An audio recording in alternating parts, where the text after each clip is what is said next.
I'm your huckleberry. Why, Johnny Ringo, you look like somebody just walked over your grave.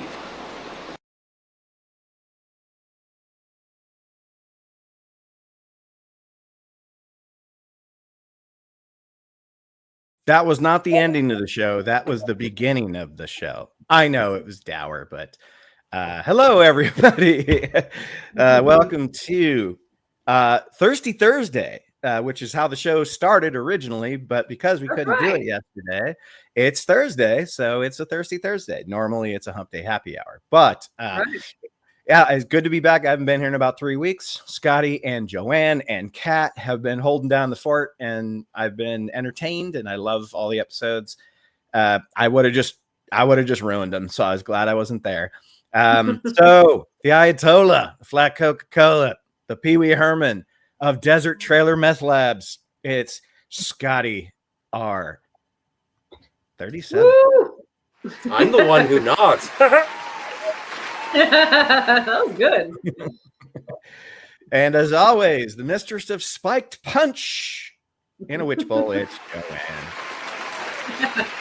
Got motor oil here with me tonight. Yeah. And my all-time favorite person to do watch-alongs with, because we're having fun doing these, Kat. We don't get to do them every week, but when we do, I have a blast. It's the Steelbook Slayer, Kat. Hello. Hello. Woo. Last week we did Ed Wood, and I actually stayed awake for it, even though I stayed awake for it because I was eating my dinner while we were watching it. So that was easy. We actually had Bernie join us for that one. It was fun. So we Joanne, brilliant idea, came up with this, and I know now we're a few days removed from April Fool's Day, but still, she thought of this idea of movie twists, movie tricks, revelations, reveals. Those are all different things to me. I remember I was on someone's YouTube channel once, and I explained the difference between a reveal and a twist. You know, there's a difference. One is you think it's going a certain way, and it turns out to be something different. And a reveal is you didn't know where it was going, and then here it is. You know, so there is a difference. But great idea. And we're going to spoil the shit out of these movies. And as I was putting mine together, I was like, I'm kind of bummed because people may not have seen some of these and I want them to see them, but fuck it. You know, we're talking about the twist. First things first, guys. This just happened today. I've told Joanne about it. I went to my local spirits outlet to just grab a quick something for the show tonight. And I stumbled upon very good, I wouldn't say high end, but mid-range, a big pyramid of liquor of stuff I really like. And it was buy one bottle, get the second bottle for 5 cents. So I bought the more expensive bottle. Yeah. So I love gin. That's my favorite spirit. So I have this huge liter of Hendrick's gin, which has been my favorite gin. I used to really love Tanqueray. Never a big Bombay guy, but Hendrick's is my favorite. So that bottle was the more expensive one. So the next bottle was 5 cents, and I've never had this. I've seen it before. And I've been in a pirate mood lately because me and Ben just did our adventure movies, and I did Pirates of the Caribbean. So we got Boom Boo rum. Very cool bottle. I love the cork. Just a little bit less expensive than the Hendrix, but I'm so stoked to have both of these bottles now. When I just went in for a quick something small to get for the show. I'm not going to open them tonight, but I just wanted to share those because I was like, man, what a deal. What a deal. That's a dangerous deal. Very dangerous. Yeah. Oh, I'd be dead already. Yeah. What do you like better, gin or rum, Scotty? Gin. Yeah, me too. Me too. I'm not even really a big rum guy. I just wanted that bottle, you know, and it was 5 cents. So. Oh, for sure. Right. Absolutely. That's something when you're completely like an Easter Sunday and nothing is open kind of thing. And it's like, all right, fine. Yeah. Should I mix rum with Gatorade? That's all I have in my fridge. So what's everybody drinking tonight? I have a vodka lime. Oh, nice. PBR, dude. Come on. Oh, yeah, your usual. Like I said, I have motor oil. That looks great. That almost looks like an espresso martini or something. Oh man, you caught me. You spoiled the April Fool's joke. Oh shit! It's just it's actually Mr. Black's that coffee liqueur. Very good. Oh, okay. Well, what was the April Fool's joke I screwed up? Oh no, it was stupid. I was just saying I was drinking motor oil. Oh, okay. Well, Very dumb. from my view, it looks kind of like blood, and I would have bought that more. Yeah, a little bloody, bloody, or soy sauce. Right. Kind of like soy sauce. Yeah, I'll keep that in mind for the next Halloween show.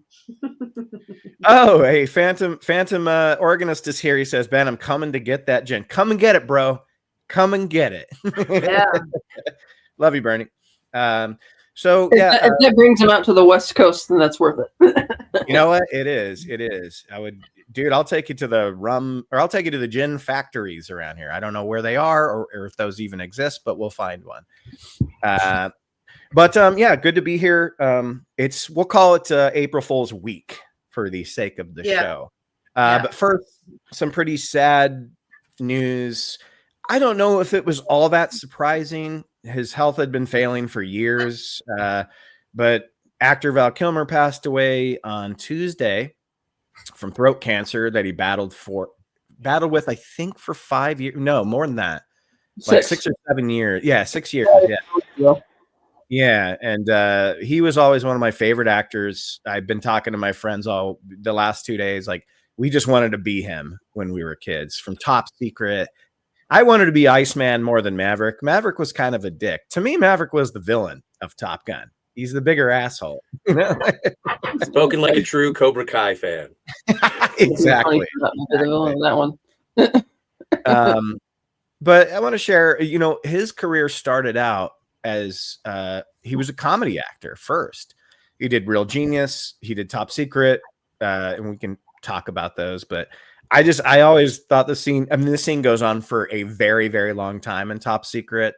But for copyright purposes, I just grabbed one of the funniest parts. Oh, it's just no use. I'm begging you, darling. I can't face another day without you. If you've seen the movie, that the song's been going on for 5 minutes, and now he's just like, I can't live without you. And he puts himself on a noose. Like, it's so great. What do you let's get into Val Kilmer, man. Oh God, Top Secret. That movie is so funny. I mean, I did a Photoshop one time, Scotty, of me holding magnifying. I had this big magnifying glass, like a big one, in the photo lab, and I put it up to my face, and then I removed it for the second picture, and I just photoshopped out the magnifying glass so it looked like my eye was still huge, because that gag in the movie where he's the guy's looking at the books with the magnifying glass, and then he takes it away. His face is just that big. It's so good. Scotty, what are some of your fond Val Kilmer performances and or movies? Well, one of the movies, it's a little off the beaten path, but I know that I really enjoyed it. I've seen it a bunch of times. The Salton Sea. Yes. Underrated, but like with Vincent D'Onofrio and Anthony LaPaglia, absolutely great. I love that flick. It's about meth, and it's insane. He goes undercover, but there's this weird kind of noir aesthetic to it because he's a trumpet player. Loved it. Thought it was great. It's kind of off the beaten path. Val Kilmer. Isn't he a saxophone or trumpet? I knew he was a wood, like a brass instrument. Or a woodwind. So yeah, one or the other. Yeah. Loved him. I loved him in as the villain in MacGruber. No. I don't know if you've ever seen MacGruber. Yeah, was his name like Sir Cunty or something? Yeah. He was so funny. Like, someone's cutting that a little bit. What did you say?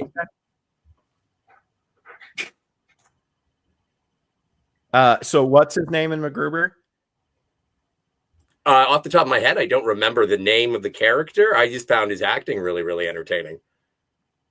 Oh, okay, because it's a really funny name. But go ahead. Sorry, I'm gonna look it up. Yeah. Just going his later comedic works. I loved him when he played Silent Bob in Jay and Silent Bob Reboot. That was fantastic, simply because at that point his voice had succumbed. And so it made sense for him to play Silent Bob. And also, I know Kevin Smith was very excited about having a Batman in his movie. So that was cool. And then Okay, I couldn't. sorry. His name in MacGruber is Dieter von Kuntz. And last but not least, Kiss Kiss Bang Bang. Kiss Kiss Bang Bang. I would not be true to myself if I didn't bring it up, but I love that flick so much. Too. That might have been his last truly great performance before, because then he kind of did like straight to video / Redbox, whatever you want to call him. But I agree, Kiss Kiss Bang Bang. This isn't good cop, bad cop. This is and New Yorker. You're in a lot of trouble. Yeah, Kiss Kiss Bang Bang. He's very charismatic in that movie, which he always was up until around that point, like 2010, whatever is when he kind of started to slow down, and you could see it in some of those older roles, except for MacGruber. MacGruber, he's hilarious. I totally forgot he's in costume in Jay and Silent Bob Reboot, right? Yeah, is he that played Silent Bob. Yeah, I totally forgot about that. He wasn't looking good, and he couldn't talk, I don't think, anymore. But it made perfect sense for him to be Silent Bob. It was great. Yeah. Also, another cameo. Did you guys ever see? I think it was called. What was that Warwick Davis show called? Life's Too Short. Is that what it was called? And he shows up and puts the Batman cowl on and does a whole sketch. It's fucking great. And that was before, that was when he was still, kind of firing on all cylinders. Still there. Yeah, that was a long time ago. But no, that's great. That was fantastic. That was making the rounds in the YouTube clips algorithm for everybody talking about Val Kilmer. So happy to see that, especially because there are a couple of those clips and commercials and works that he did where he wasn't the jerk that he was purported to be. He wasn't difficult to work with. He was self-effacing. That may have been right after his stardom from like Top Gun. I wasn't good. Willow maybe went to his head, but that was the thing that I heard. Tom Hardy has a great quote when he was called difficult to work with at one point. He said, like, when you're honest on set and you try to contribute to make things better, you're labeled as difficult. I'm paraphrasing. That's not exactly how he said it, but that's how he put it. And I think Val Kilmer was a perfectionist. I think he was a Juilliard actor, like I was going to say tragically trained, classically trained. So I just think he was like a perfectionist, probably very similar to somebody like Edward Norton, but a little more spacey. He was kind of a spacey dude when he would show up on, like red carpets and stuff, but he was just his own guy. He did his own thing. But yeah, I don't, when a lot of people that have called him difficult are difficult directors themselves, like Joel Schumacher, the guy that directed Tombstone, who ended up kind of redirecting it after it was directed, because that movie was a nightmare, production nightmare. I think Val Kilmer was just trying to help, but the director just wanted Kurt Russell to help because Kurt Russell was much easier to talk to, I guess. But anyway, sorry. What are some of the flicks that touched you guys? Real Genius was the first time I ever saw him. I fucking loved Real Genius. Chris Knight. He plays Chris Knight, like the smartest man in the world, but is just lazy and wants to drink and party. And that's such a cool character to explore. It's like Good Will Hunting, only not somber. And, Good Will Hunting's amazing, but like it's like a comedy version of that sort of. Like I said, Top Secret, underrated slapstick comedy of the 80s. He was really naturally funny. And he used that humor in a lot of stuff until he went more dramatic and, got certain roles where it was just, I mean, even Tombstone, he's hilarious in that movie. Like he gives that movie a jolt of adrenaline that it needs. And he turned that movie from good to great, from his performance. Yeah, it's a good movie. I don't know if it's a great movie. Well, okay. Well, in Thunderheart, he's fairly just the straight man in that. I think that was kind of. I remember watching. Yeah, that it's kind of cookie cutter. But he was doing his leading man thing, getting paid or whatever. The Doors is where people were like, "Oh shit." Like this guy's legit. And there's that story that he sent Oliver Stone a tape with 2 songs on it. One, he said, here's the original Doors song with Jim Morrison. Here's the one with me singing. Guess which one is me? And Oliver Stone picked the one with Jim Morrison. And I messed up the story. He said, they're both me. They're both me. So that shows he was really good. He was really good at that. Willow, pure charisma in Willow. Like he was Han Solo in that movie. He was Han Solo. He was like kind of dim-witted, but well-intentioned, a ladies' man, good at what he did. I loved it. An underseen movie of his from the early 2000s was called Wonderland, where he plays John Holmes, the porn star with apparently the biggest dick, at least for a white guy. And it's a very underrated movie. It's really interesting because it's about that murder of that porn star woman. Heat, all I have to say is silent but deadly. He doesn't have a lot of lines in Heat, but he is a badass in Heat. And Scotty already mentioned Salton Sea. Such an interesting movie. Scotty, the best thing about Salton Sea is there's a reenactment of the Kennedy assassination with chickens and a remote control train. And it is glorious. And Vincent D'Onofrio, half of his face is a piece of wood, because the other half got blown off. It's really cool. I want to say, God, man, one of my very all-time favorite Val Kilmer movies was from 2004 called Spartan. And if I were to sum the movie up, it's basically a movie version of the show 24, but condensed into a 2-hour movie. Not using the time thing, but the exact same. Has anybody seen Spartan? No. Oh, it's so good. I remember I took Becky to see it in the theater, Joanne, like in 2004. Right. And we were just like, man, this movie is so good. He plays basically, he's a super agent. I mean, he doesn't have power. He's just like a really good agent, and the president trusts him. And, you got to go find my daughter. And it's just it's one of those really interesting espionage with good action, good fights. Sounds good. And then, of course, Top Gun. I mean, the volleyball scene. Give me a break. Give me a break. The volleyball scene. Need I say more? What about you guys? Well, I think that's probably my favorite role of his. That was just such a good movie for him. Which one? And then Heat. What movie? Heat. Oh, I thought you said. Oh, I thought you were talking about Top Gun. I was like, what? Okay. No, definitely not. Heat is probably one of his best. And Kiss Kiss Bang Bang, which was like, I mean, I know he did MacGruber and then Top Gun Maverick, but Kiss Kiss Bang Bang was the last time I felt he had a really prominent major role in a mainstream movie. And that's really fun movie and still holds up. He's a really fun character, and it's like him kind of getting back to his comedy roots a bit. And I wish he had done more of those. But that's, again, Shane Black giving people a shot who Hollywood is, for whatever various reasons, decided, no, we don't like you anymore. And he's like, no, I'm going to let you guys come play because I like you guys, which is cool. A good double feature is Kiss Kiss Bang Gang Bang. Did I say Bang Bang? That's a different movie. You got John Holmes on the mind, my friend. Kiss Kiss Bang Bang and The Nice Guys is a good double feature. I did. Yeah. Maybe this is sacrilegious, but I did a Val Kilmer marathon yesterday. And the movies that I watched of his for the first time were Tombstone, The Ghost in the Darkness, and Top Gun, which I had never seen those movies before. Oh, wow.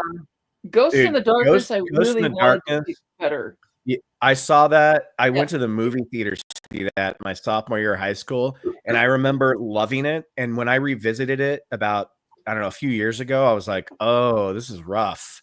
I feels loved like it as a made kid. it feels like a made for TV movie. It just kind of, and it's like Michael Douglas is reprising the character he played in *Romancing the Stone* and *Jewel of the Nile*, except with a deep Southern accent. And I it's never like, heard that. Yeah, he's definitely not the same character. yeah, and the lions, they changed him because they're like, oh, we want him to look more like, they wanted to get the safest lions possible, so they picked some that had been in a lot of movies, even though the real Savo lions were like the maneless lions and a lot more Yeah. intimidating. No But it was pretty CGI gory back for a then, movie. folks. You're dealing with real lions in that movie. Yeah, I'm surprised at how gory it was, though. I didn't think it would lean that much into it, but yeah, I wanted more from that. But Yeah, then it Top wasn't Gun, as good as I remembered it as a kid. Yeah, I was kind of bummed about that.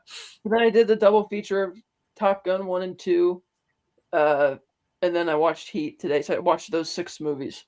I didn't have time Nice. for Batman Forever, but yeah, he's okay as Batman. I mean, granted, that whole movie is just, but He's really good as, I think he's really good as Bruce Wayne. yeah, He's got yeah, a charm and a right. look to him as Bruce Wayne, but Batman, like Val Kilmer has such a distinct like jawline and mole. Like everybody would know it was him, like Yeah. because thought he, he was- doesn't look like everybody else. I did think he was one of the best actors in Tombstone, though, because of the way he plays his character. Because he's like, nearing death because of his tuberculosis. He was really good in that movie. He's the I'm like, reason to watch that movie. Yeah, he's like really good. And then Kurt Russell's Wyatt Earp. It's like, okay, I like Kurt Russell better than Kevin Costner doing the role, but so that was good. But I did read a really nice tribute from Kurt Russell yesterday, and he said the last time he said that he and Val were actually good friends, and that they'd travel around the world together, and he'd be him and Goldie Hawn, and then he said he would like Kurt would just get exhausted because Val would just be such an energetic guy. She's like, just take Goldie out to dinner, go to movie, go to do whatever you want to go night on the town. I trust you. I'm just gonna hang back at the hotel. But he says the last time he saw him was just 3 years ago, and that Val told him that I probably should have treated some other people a lot nicer during my career. And that broke me to read that, and it's like, dude, it doesn't matter. That was like 30 years ago. Nobody cares. It's like your fans. No, but I assume at the end of your life or when you think it's coming to a close, you start thinking about stuff like that. Yeah, but he was great. He was also active on Instagram, still posting all his paintings that he was doing as recently as like a week and a half, 2 weeks ago. Wow. So it's really sad. Yeah, when you have that kind of issue, like because I guess he died of pneumonia, it'll kill you like that because your immune system, everything's gone. Yeah. But yeah. Just wanted to shout out Thetasort in the chat.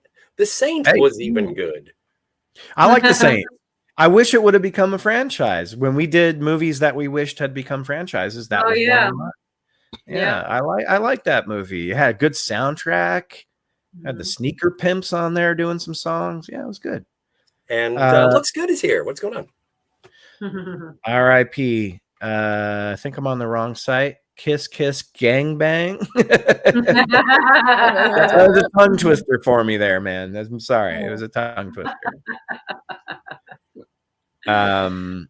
Did anyone see The Island of Dr. Moreau? I did, and I heard that's where he was most difficult. Well, the director he was did really channeling him and Marlon Brando were nightmares on that. Here's the thing, though. Apparently. Marlon Brando was known to be also a bit of a nightmare to work with in the last 20 years. Not a bit. Not a bit. I wonder if that had more to do with I wonder if that had more to do with Marlon Brando than it did Val Kilmer.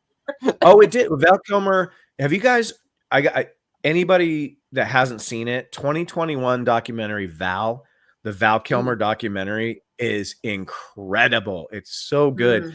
There's so much footage from him hanging out with the Top Gun cast, even the guys that played like Hollywood and Wolfman. It goes through his entire career, all the way up until, and when he got his trachea removed and all that stuff. But it's really fascinating. And it does talk about Dr. Moreau. And I think that he worshipped Marlon Brando. And that's why the end of the movie, he's doing Marlon Brando's voice the whole time in Dr. Moreau. Like he's like he's doing that. I think Marlon Brando was a bad influence on Kilmer. Jack Nicholson felt the same way when he finally got to do a movie with Brando. He felt soured on him because he had looked up to him a lot too. So it's like, and then the fact that movie, they replaced directors. The first director was only on it for like 3 days. So that there was a lot of other stuff going on in that movie besides that.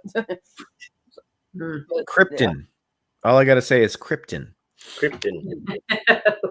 Marlon Brando refused to call it Krypton. No, I'm going to call it Krypton. Oh, he had a good turn as Elvis in True Romance. Yeah, you never see his face. Yeah, it's great. Yeah, here's a little bit of Willow. You are great. See, it's very Han Solo-ish. It's like very confident, but also a little bumbling. I should get over my fantasy aversion and revisit Willow. I don't think I've ever actually seen it front to back. I watched it front to back 4 years ago because my friends in the Star Wars group wanted to be on for the watch along. I'm like, well, I should watch it first before I do it with the commentary. And it was hard to get. I loved him, but it was tough. So much so when it ended, I'm like, you know what? I can't bring myself to watch this right again as a watch along, even though it's going to be like a commentary. I can't do it. I just didn't participate. The first 25 minutes of that. The first 25 minutes of that movie is 150% ripping off Lord of the Rings. Here's little people. Something appears. We have to take it somewhere. There's a little adventure with little people, pun intended. And then, when Mad Mardigan shows up, the movie wakes up. When Val Kilmer shows up, the movie is like, okay, now this is a movie. But he's not the main character, but he steals the movie 100%. Yeah. But I agree with Kat. Like, I loved it when I was a kid. It's kind of brutal to sit through now. It's just, I mean, I was happy that Warwick Davis got a lead. Written by George. Isn't it written by George Lucas, or is it just produced by George Lucas? I think he just produced it. I think he has a story by credit or something. Probably a story credit. Yeah, he's the executive producer because that was a Ron Howard film. Yeah, it was a Ron Howard film. Yeah, Princess Alora Dan. I love all the character names are so like ripped off from things like He-Man. Like Sorsha is one of the characters, the female villain, Sorsha. But I do love when she turns everybody into pigs. That's a fantastic scene. Well, one of the characters who was a villain was named after a critic that they didn't like. Oh, they did a slight twist, but yeah. So the first time critics started to notice Val Kilmer. Girl, we couldn't get much higher. Yeah. When he played Val Kilmer, everybody said that's the wrong choice. He doesn't look like him. They made him look like him. yeah. Jason Patrick was the number one choice because he's almost an identical twin back then. If you look at the Lost Boys and you look at Jim Morrison, they look almost exactly the same. But Val Kilmer had the voice, and he also had the acting chops to pull it off. So. So that story you told Ben, I remember that. Sorry, go ahead. What? No. I'm sorry, I didn't hear it. No, the story that you were telling about the doors with the tape, because I remember that story from a long time ago. Didn't he even use that as leverage to say, like, if you can't identify, then like you have to give me the part? It was something like that. Probably. Yeah. I remember the whole story a long time ago, but now I just remember the fragmented version, which is that both of them were him, but he said one was Jim Morrison and one was me, which is incredible. Yeah, but I think you're right. If you can't guess which one is me, then you have to give me the role. But I think the strategic move was you're going to give me the role anyway, So Yeah. I think Kat, having seen Tombstone is amazing. And I understand, like, it's, maybe, I think I have such nostalgia for it, and I love the cast, but the thing I love about the most was his performance. And I remember all of us as kids, kids meaning like 15, 16 when it came out, it was baffling to us that not only it wasn't an Oscar snub, it was a total disregard of any type of award possible. that year. Like he was never even in the conversation. And there were so many people talking about like, dude, have you like Val Kilmer in Tombstone's amazing. He was never in any of the award conversations. And these days, so many people go, man, he was the best actor of 1993, you know? And I think Malcolm X or something was up or won. I can't remember what one. So that was 92.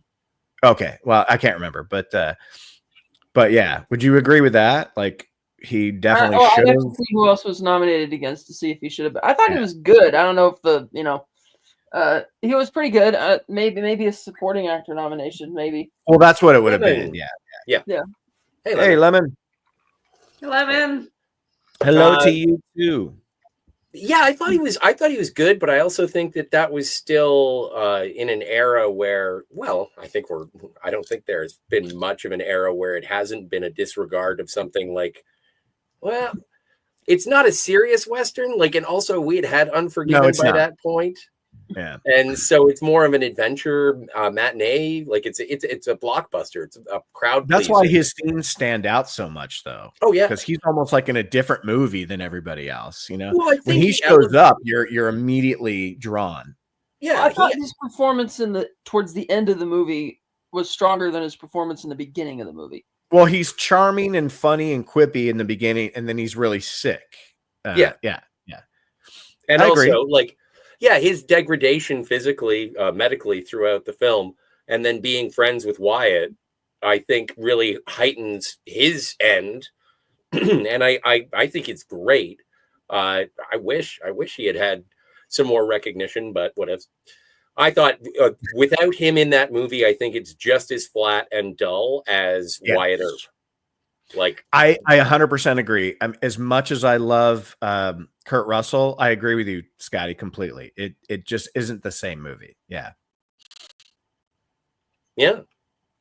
And well, okay, but I'm going to bring this up. Like, isn't that really long? Because it's a Kevin Costner. Wyatt Earp is okay. It's a Kevin Costner type of Western movie. You know, it's like Open Range. It's like a 12-hour miniseries that's put in a movie. Yeah. I actually quite enjoy it. It's a very different take on the character. It's more true that he was an asshole and a misogynist and kind of a dickhead. Where Tombstone is more of, like Scotty said, fantasy, where he's like, you know, it's an action movie. It's an adventure movie. So he's the hero. But I brought this scene up from Top Gun Maverick because it sort of parallels with his role in Tombstone, where he owns the screen as he's not dying in either. He's not dead. And he doesn't die at the end of either one of these scenes, but he's dying. And I'll keep the audio down, but like, man, I saw this movie with two Navy buddies in 2022, and we were just bawling at this scene because it's like he got this scene to kind of end his career on, and then he gets the military funeral at the end, and like Kat says in Tombstone, his best scene is when he's like, say goodbye to me, go get that woman, don't let her go, and it's so good. I just thought I'd bring this scene up because it kind of feels in that same vein where he's saying goodbye to his best friend and, keep doing your thing. Like are you the best pilot? No, but so. No, I adore it when an actor can have a graceful sort of bow. And it's fantastic that Val had the opportunity to do that with Iceman. I know that he'll be remembered for a lot of stuff, but I think that's probably that or Doc Holliday. Can you guys hear me? Yeah, probably. All right. Yeah. That I would agree. Iceman, Doc Holliday, definitely what he'll be remembered for. But I mean, playing Jim Morrison as well, but that's playing somebody else. So, but finally. And I won't do the whole vinyl thing, but in honor, here's my Top Gun vinyl. Nice. It's got some pictures of Val on the back there. There he is. There he is. Yeah. Look at those frosted tips. Before that was a thing. Let's catch up. Jill's been in the chat. Sorry, I've been lacking on the chat. Oh, have a great show. Oh, okay. She's just passing through, so who cares? Wait, I she's showed still up for Batman Cinema Gulp show. Yes, she did. You didn't even watch Breaking Bad? What? Because you said that I was the flat Coca-Cola, the Pee Wee Herman of meth labs.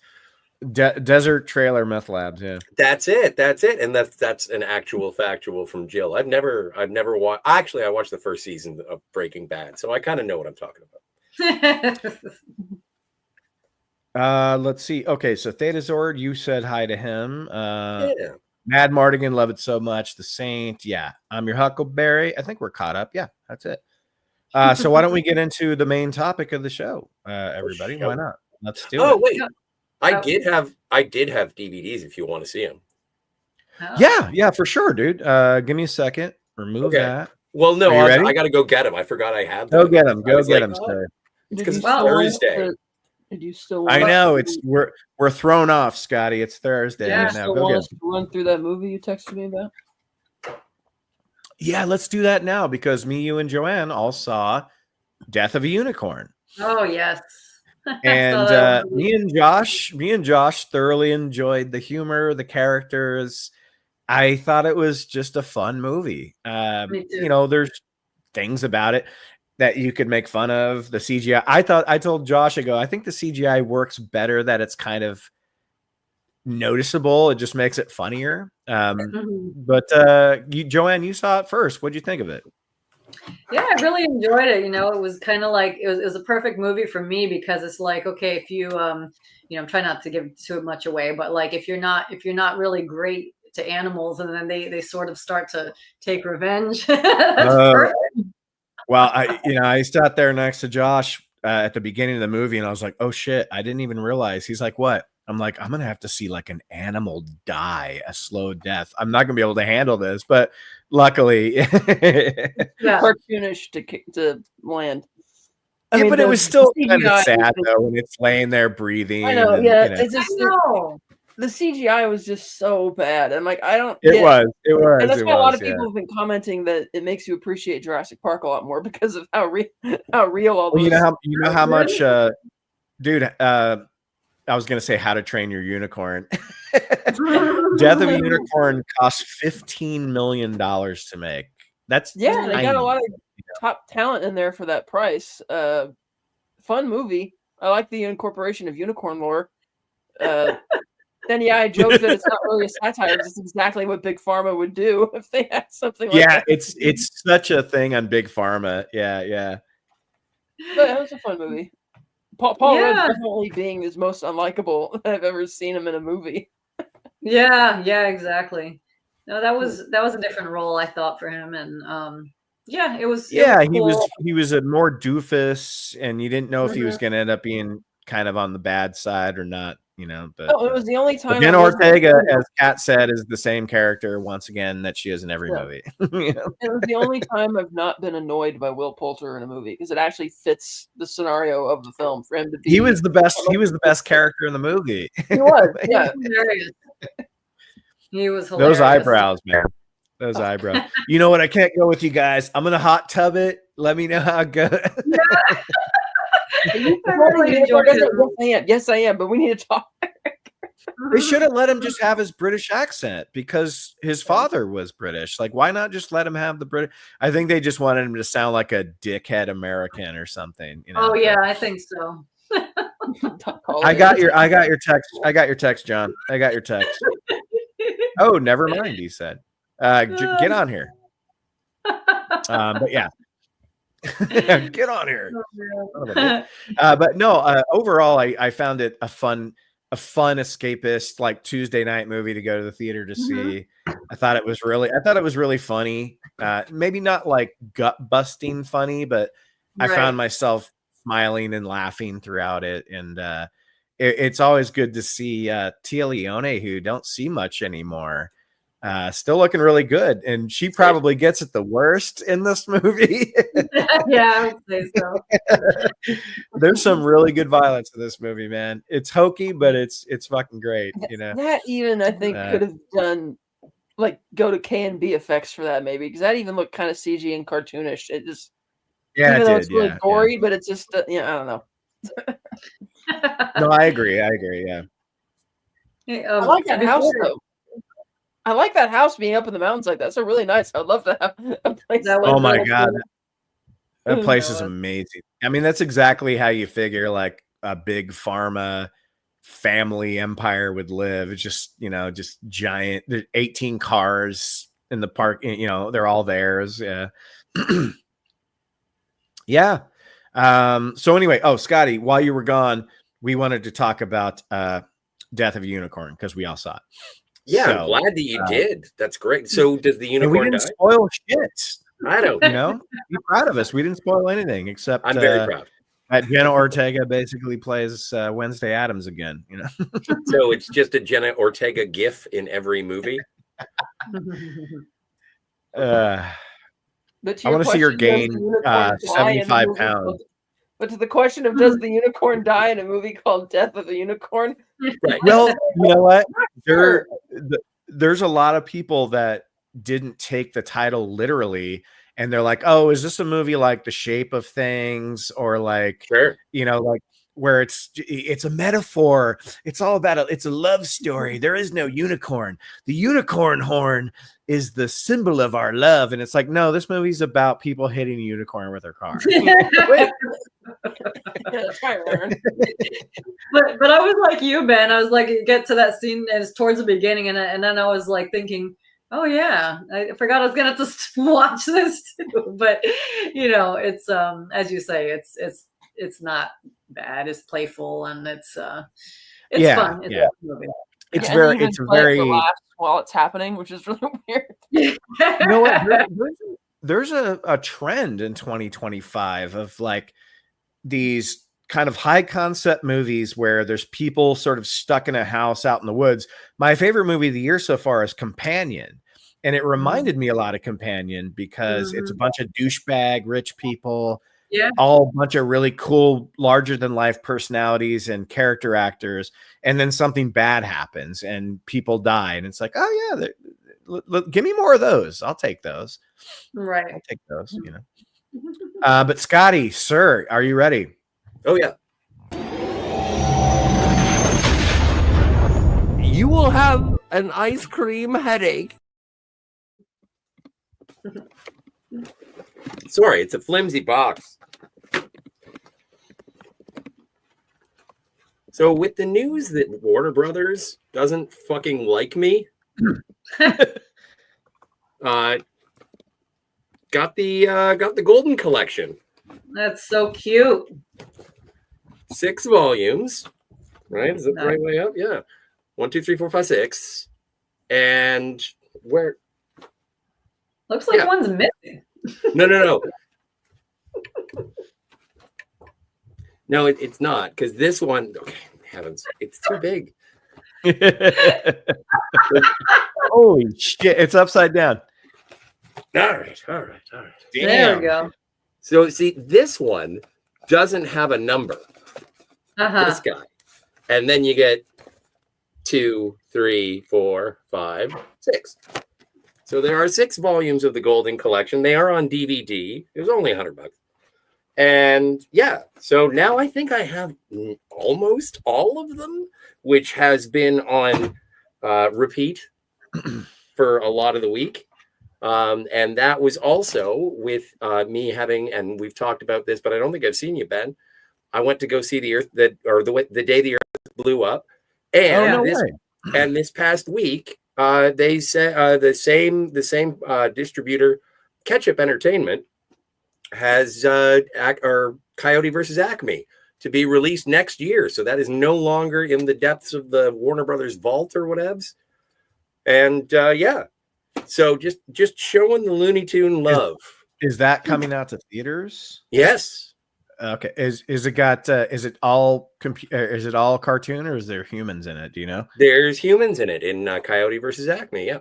The only still that was released is Will Forte and the Coyote sitting in a courtroom. That's the only thing we've seen so Well, far. that's not going to sell any tickets. The movie was done, and when they said they weren't going to release it, well, I know they're going to start. Hey guys, if you don't like cartoons, Will Forte's in this. Like, I love come on. Will. I'm a Gruber. He's all right. Anyway, sorry. But yeah, so that was the collection. I'm not going to go through all of them, but I will just go through the first one, just in terms of the way. Hang on, let me bring you up here. Booyah! As you can see, I can see you've watched when I say that. No. That's that one's in the player. That's really great disc art too. And so, also, there is nothing I like more in my Bugs Bunny and Porky Pig, Daffy Duck cartoons. Casual racism and propaganda. Well, these are the kinds of sets that they say this is from a different time, and yes, so it is. Yeah. Well, this is when like ducks and bunny rabbits were blowing each other's heads off with shotguns, and their head was black for 5 seconds, and then they shook it off, and it went back to normal. Yeah. Yeah, exactly. But no, casual violence, racism, propaganda. I don't remember racism unless you're talking about like Pepe Le Pew, like doing like. Oh, there was definite racism for Japanese racism in some early Looney Tunes cartoons. Oh, okay. Well, no, and probably Hispanic during a war. too. Yeah. Oh yeah. You know what? I haven't even checked to see if there are any Speedy Gonzales yet. Yeah, Speedy Gonzales is pretty racist. He talked like these. But I heard a story. I don't know how true it is, but I heard a story that when they said, "Okay, we're not showing Speedy Gonzales cartoons anymore," the people who were the most outraged at the time were Hispanic people. They were like, "Why are you taking away our fucking cartoon character?" I don't know if that's true, but I heard that. No, that sounds right, because there's a lot of people who are not offended by things, but it's like white people who are offended for them that get them taken down or taken out of existence or whatever. But I want to check our poll and end our poll, because we finished our lovely tribute to the wonderful Val Kilmer. Oh, good. We got 10 votes. That's not bad. Oh, don't forget to like and subscribe. Yeah, so Val Kilmer, I put a poll up. What's your favorite performance of these four? Tombstone, 60%. So Doc Holliday won. Kiss Bang Bang with 20%. I would agree with that. Well, The Doors 10%, Top Secret 10%. I threw Top Secret in there because what is that noise? Is it you using your mouse? No. I don't know. I'm not even moving. I don't know what the hell that was. Me neither. Anyway, it seems to be gone now, but no, it's not. My mouse isn't hooked up to the microphone, so it wasn't. No, I'm just wondering if when you move I threw Top Secret in there because I think it's his funniest performance, and it's like I wanted to throw a comedy in there. But yeah, clearly Doc Holliday, his best performance from a lot of people. So thank you guys for voting. Jill just put in, what did she write? So who cares? What are we talking about? I'm not sure. I hopefully not the poll. Quote. Quote Ben. That must have been when I said who cares about something. I can't remember what it was. Sure. Jill, if you want to come on, please do. Please do. I will send you a link, madam. Jill, I'm sorry. I'm going to catch up here. Jill says, oh, I get it. Would you read that one, Scotty? Jill says, you just said that about my chats. It was your joke you just said a minute ago. Oh, wow. She's paying. Oh, because I thought you left. I said, yeah. But I kept reading your quotes, though. I kept reading your comments, though, Jill. I just meant like I didn't need to catch up with it because you weren't there anymore. That's all. I didn't mean I didn't care about what you had to say. Excuse me. I apologize. Let me straighten my tie. And when you said it, I made the joke. I'm sure she's still here, and I guess Yeah. she was. She was. No, I'm glad. No, I didn't mean anything by it. I just I'll be your fruity tootie. Hey, Curious Dan. I don't think he's been on in a while. Hey, Cheers, shout out to you Curious guys. Dan. Hey, thanks for being here. I left a like. Well, thank you, Furious Dan. Much appreciated, man. Sweet. You're okay. I'm being sneaky. Jill, if you want to come on, let me know. Drop you a Very, link. very sneaky. We're just about to start talking about movie twists because this is gonna be fun. And let's get on it, guys. You guys ready for that? Sure. I'm just gonna go put my box back because it's unwieldy. Go for it. Get the fuck catch out up. of here. Sorry, sorry. Not you, Scotty. Not you, Scotty. Great timing. Wow, that was bad. Get the fuck out of here, Scott. I even swiped in his direction. No, there's a goddamn gnat. There's just that gnat that's like, you're staring at your computer monitor and it's just like buzzing around. Yeah, they're attracted to the light. Let's get started. Thanks. I needed that. All right, so Joanne, this is your concept. This is your idea, and I love it. And I almost wish we could have done it on Tuesday, but who cares? It's to me, we called it April Fool's Week. So today is April Fool's Thursday. So guys, we're gonna name movies before we talk about them. So if you don't want the spoilers of the twists, you can kind of mute it until we move on and click on or whatever. Because some of these you may not have seen, at least on my list. Obviously, there's ones that we're probably going to talk about that everyone's seen, but everyone here, Kat, Joanne, myself, Scotty, will name the movie first. And if you haven't seen the movie and you want to see it, then mute us, but don't leave. Just come back. Just unmute after a while. And hope when you unmute, it's not right when we're revealing the twist. It's a great system. But Joanne is going to go first. Real quick. Wait, what'd that say?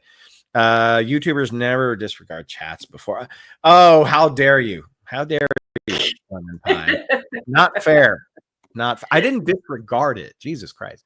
Still read it out loud. I read it. All right. So we're starting now. So remember, everybody, name your movie first. And that way people will know, like, oh, shit, I haven't seen The Sixth Sense. Oh, wait, yeah, I have. Exactly. Well, yep, as you say, that's my first one. Of course, everybody knows and loves The Sixth Sense. And I think whenever anybody talks about a movie with a twist, I think that's the movie that comes to mind. So, it's just cool how a twist can redefine the entire movie and make you want to see it again. And also make you feel like you've been pranked, like it's been April Fool's Day. So, Sixth Sense is one of my top movies with a twist. Another one of them that I love, and I'm sure that Ben might know and talk about it, is Memento. That one is that actually is my favorite movie of all time. So that one is just like genius. The way the story is told, and I always thought it was really cool that there was an actual reason for telling the story in the way that it's told, because it's not just to be creative, and it's not just like going out of sequence for no reason. But to me, I remember watching it and it made me feel like I had that same memory condition.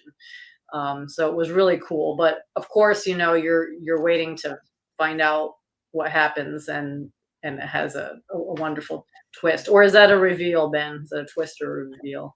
No, it just depends. What do you think, Kat? Because it has to be a twist is when the story is going in one direction and flips itself. A reveal is when you don't know where the story is going and then it unfolds.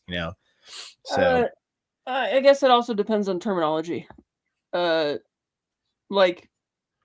watching something and you think you're watching one thing the whole time, but then it turns out it's something else. It's like that technically could be a reveal. That's a twist. A twist. I think so, but that's just me. Yeah. I'm glad I missed the qualifications because now I'm just going to list off movies and you're going to say, no, that's not a twist. That's a reveal. No, this is just, I mean, this is not something that is like set in stone. It's just the way, it's my philosophy is that like, if you're watching a murder mystery and they don't know who the killer is, and then they find the killer, that's the reveal. Right. A twist is when it's clearly one person, but it turns out to be them and someone else, or not them at all, or like Scream. Yeah, sort of. Yeah. Or like Shutter Island. Oh, you said Shutter Island is a twist. Scream is a reveal because you don't know who the killers are in Scream, but then there's a twist. But there's 2 of them. Yeah. Are we taking turns? Yeah, sure. Yeah, I mean, Kat, you go. American Psycho. So you have Patrick Bateman there as the lawyer and the stockbroker, and he's a serial killer, and listens to rock and roll, and he's completely unhinged, and he's confessing all of this to his lawyer. But the twist ending, spoilers, at the end, he's talking to his lawyer about it again at the end of the movie, and he's completely oblivious as to what he's talking about, and he didn't kill his lawyer after all. And of course, the twist is that this has all been sort of happening in Patrick Bateman's head. Arguable. Yes, arguable. It might have been happening in his head, or maybe not, depending on how you read it. But that's kind of a twist. I think it's a twist. I think it's a twist because it's because the movie is going in a certain direction and it's making you think that everything is happening. So, and I got one that's kind of similar to that, Kat. It's James Mangold's 2003 Identity. I love that movie. I love that movie. I mean, it's very hokey and it requires a lot of like, hey, okay, but all the characters in the hotel, spoiler alert, all the characters in the hotel they're all there. They're all getting picked off one by one. It's a fun sort of slasher mystery movie. And next thing you know, you find out they're all different aspects of the serial killer's multiple personality disorder. Right. And the whole movie is a deep psychiatric session that's going on. But then the bigger twist is that the little kid, Timmy York, is the murderous personality. The kid that disappeared during the movie. Everybody else was his good parts, his feminine parts, his masculine parts, his hero parts, his sort of quieter parts. And the little kid was the murderous. And it's a great reveal. I remember I saw that movie in Australia, and I remember the audience going, "Oh my God," when the kid showed up, I just want to say hello to Booger. Hey, can you bring it up? Can you bring it up? I can't because I have to do one thing before I bring it up. Oh, okay.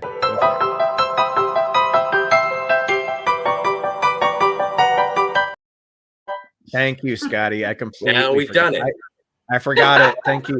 See, this is why I need Scotty. I totally forgot. We have a button for that. I know. I just forgot it. All right. No, it's cool. It's cool. But yeah, bring up what did Booger have to say? Hello, all. Stopping in about an hour late. Whenever you show up, it's a good time, Booger. And that's not a twist. This is a twist. That's not a twist. That's a twist. There you go. What else you got? Oh, Scotty, you go. You just got back.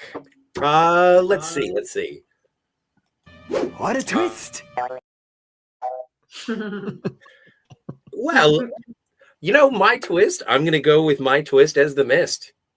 I love the end of that movie where it's like, we got away. No, we're all going to die. Oh, I'm going to kill you to make it so that you do not suffer from the weird beasts that are trying to kill us. Not from the book either. Not from the book. Frank Darabont's a genius. And then in the last 40 seconds of the movie, it's like, oh, no, you would have been fine. You trigger happy motherfucker. That is so fucked up, man. It is. Thomas Jane fucking sells that, dude. Absolutely. Yeah. And I think that's one of those, that is something where I don't even know. I guess it is a twist because it's twist ending that it's like, oh no, this is the way it's going to end. And it's going to be dour and it's whatever. Okay. And then it's even more dour. It's like, yeah, you thought that rug was pulled out? Nuh-uh. Not yet. So I did appreciate that. And Frank Darabont is really good at those. He's good at sort of twists at the end, which could be. What is Lemon Pie talking about? Cat looks disappointed. What is Lemon Pie talking about here? We were movies you talking about again? In which movie? Well, maybe the Mist, but no. But no, remember we were talking a little while ago about objectifying actors, and because we were always object. Yeah. So Lemon was there, and Lemon knows. Lemon knows. What else, Joanne? I thought it was Joe Elvirus. Elvirus is sure. Yeah. We can go. We can just keep going in circles. Another one that. What a twist! Yeah, I love that. I love that little spin on the theme. That You're not going to love it after I play it every time we have a movie. Yeah, after I get interrupted every 5 seconds. But the others, that was a great twist. That's definitely a twist. And just so cool, because that whole time, you think that you're watching that family scared of ghosts, and you realize they're the ghosts. So cool. It's sort of a nice take on The Sixth Sense, where it's like, instead of the main character just being dead and realizing it, it's a haunted house movie where you realize the ghosts are being haunted by the human, or by the humans, by the alive. Yeah. No, that was a really cool one. And at the end, I felt like it was April Fool's Day. Which made me feel good. I think the point is we enjoy being pranked with movies. I think. For sure. Yeah, I agree. That's the prize. That's part of the pleasure of entertainment, is being surprised. If it were boring, right. You might as well go. Well, see and that's plays. also another sort of. That's also sort of another subcategory. Like I have, like the movie The Game. The audience is tricked the whole way through. Same with our protagonist, our catalyst. Like that movie, The Game, is like it is a twist, but you're being tricked the whole entire movie. So it's like an April Fool's Day joke, not only on the protagonist, because the protagonist he finds it out as we do, but the whole movie is tricking your eyes. Sort of like one of John's favorites, The Prestige. It's all like a magic trick, Yes. So, and I think Shutter Island Cat sort of falls in that same category, where it's sort of tricking the audience the whole way through, not just a twist ending, but like it's not even giving us the pieces we need to sort of figure it out, Right. Another one I think that's a twist, has both a twist and a reveal, is Psycho, because the twist that's right. is that your protagonist gets killed off less than halfway through the movie, and the reveal / non-reveal, depending on how you look at it, is that Norman Bates is obviously the killer. Like that way before. Well, that mother. The reveal is that mother is dead, and the twist is that he's been kind of dressing. Well, you up know that even when she first sits down in the parlor with him, the way he's talking and interacting, and you see him spying on her through the peephole. It's like, yeah, you're totally. It's like you're totally the guy who's going to do this. Right. Yeah. Hey, I want to say hello to Josh. Hi, everyone. R.I.P. Val. We lost another great entertainer. Yes, we did. Thanks, man. Booger, R.I.P. Val, even though he did move me to the first place in a celebrity death pool. Oh, okay. Well, that's horrifying and weird. No, well, but it's one of those things. I can see why you would be on. No, I'm kidding. It's not weird. Like Howard Stern was doing that forever, and it was funny. So no, I get it. It's not weird. It's funny. It's funny. Well, I guess until it comes true. And yet Shatner still lives. Touch wood. I know. That's crazy. What else we got? Kat, you got any more you want to talk about? I mean, there's lots more, but what do you got next? The Skin I Live In is a really excellent twist by Pedro Almodovar. And the first half of the movie, you think this guy has this woman hostage in his house for years, in this room where he gives her food, water, lives with her also. And at the halfway point, you find out that this woman had like raped his daughter years earlier, and he kidnapped him and gave him a forced sex change operation and keeps him locked up in the house as a replacement for his wife who has deserted him. And it's so dark, and it's like, oh, but it blows your mind when you think you're watching one thing because your sympathies are all with this person who you want to get out of the house, and then you find out that the doctor is crazy because, oh well, aside from the fact that he wants to avenge his daughter, understandably, since his wife has left him, I might as well replace the wife with this guy. Like, oh my god, and it's just it's something else. What was the title again, Kat? The Skin I Live In. Oh, okay. I need to see that now. Even though I know it, I still want to see it. Yeah, that is. We had to watch that in film school, and that was like a jaw dropper. I'm like, oh my gosh, I didn't know how to think of it, but that put him on my radar. It was Antonio Banderas was the doctor, the guy, the crazy doctor, mad scientist person in that too. Puss in Boots himself. Mm-hmm. I would have gone with El Mariachi, but all right. Hey, Jedi Master is here. Hello, Master.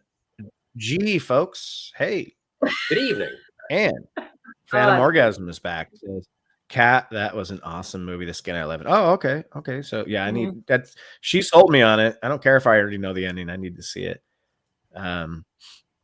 Scotty.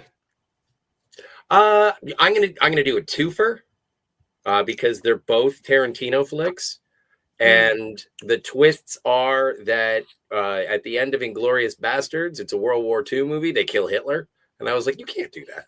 You can't do that. But I loved it. And then also Once Upon a Time in Hollywood, where I was like, oh, I'm gonna go see the Sharon Tate movie. End of the movie, Sharon Tate's gonna die. That's the thing. That's the thing that's happening here. That's what I'm going to watch. Oh, I don't want to see Death of the Unicorn. I want to see a pregnant lady get shot. No, that's not what I wanted to see, because after seeing Inglourious Bastards, I was like, is he going to let her live? Is this the best thing ever? And yes, it was. And so those are my two Tarantino twists that I really, really enjoyed. Very nice. I love it. I love it. This is an oldie, but it's a movie I've watched for years and years and years. It's from 1958 called The Screaming Skull. It's a movie directed by Alex Nichol, who did those early horror movies. This movie's interesting because it's about a woman who is going mad because every time she can't leave her house because every time she walks out her front door, these skulls fly at her and terrorize her. So she's going completely mad. The twist. Playing Doom. The haunted skull, the events surrounding it are a ruse orchestrated by the husband, Eric, who drives his wife insane to suicide so he can inherit her wealth. And the scene of the reveal is really funny because it shows that he has basically like fishing wire that he's just behind like a post yanking these skulls towards her. And you're like, how would she ever think that was real? But, it was 1958 and is in black and white. So and I didn't see it coming. Wait, have you seen that one, Kat? I'm just to say 1958. Wasn't that that's like Diabolique. I think it's before Diabolique though. But yeah, it's coming to see Diabol. The original Diabolique was in the 60s, right? It was black and white, but it was in the 60s. It was sometime in there. I'm trying to find the okay. Oh yeah, 1955. Oh wow, before that. Okay. Well, they're different plots. Like Diabolique is similar idea though, in terms of the twist. Yeah, very similar, but yeah, I always thought that reveal was interesting because I didn't see it coming, and for such an old movie to have a unique, sort of twist at the end was kind of cool. Even though it's when they show the reveal and like, how he did it, he's just like, she's trying to walk out the front door and he's behind this big post. He's just yanking the skulls at her. It's kind of goofy, but that was the time we lived in. But another one that we're talking about, trickery to the audience. The ending, the actual European, I'm sorry, the Australian, I think it was The Descent is an Australian film, right? Neil Marshall. I think it's Australian. So the original cut of that film, yeah, it's Australian. So the original cut of that film has our lone survivor, our final girl, if you call it, come out. Well, the American version, sorry, has her come out of the cave, escape the trolls, get into a car, and the movie ends with her crying. But the way the movie was intended to be seen was it's audience trickery. They do all that. They do that entire scene, but then she wakes up and she's still on the exact same spot she was, being like she's just about to be overrun with trolls. And it's a glorious, very, very amazing tracking upward shot of she's just about to die. Really wonderful, like trick to the audience. It's basically like her going like, oh man, I guess I'm getting out of here. And then you realize she never did. But in the American version, she does, because they made a sequel. And the sequel was directed by the editor of the original movie, who took a script to America or whatever and made the sequel. The sequel is not a bad movie, but cancel it, because this movie's perfect with the dour, horrifying ending that no one survived. Anyway. Perfect announcing. What do you guys think about the Dark Knight? The Joker wanted to be caught. It's kind of a twist in the middle of the movie. Did anybody see that coming? When the Joker wanted to be caught so he could be.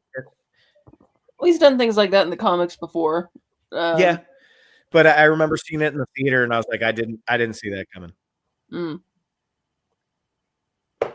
I actually remember saying, "Cat, What a twist!"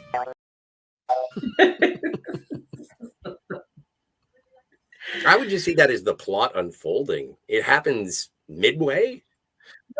No, it is, but it's a twist in the middle of the movie, I guess. You know, I think the more of the twist. I mean, I guess.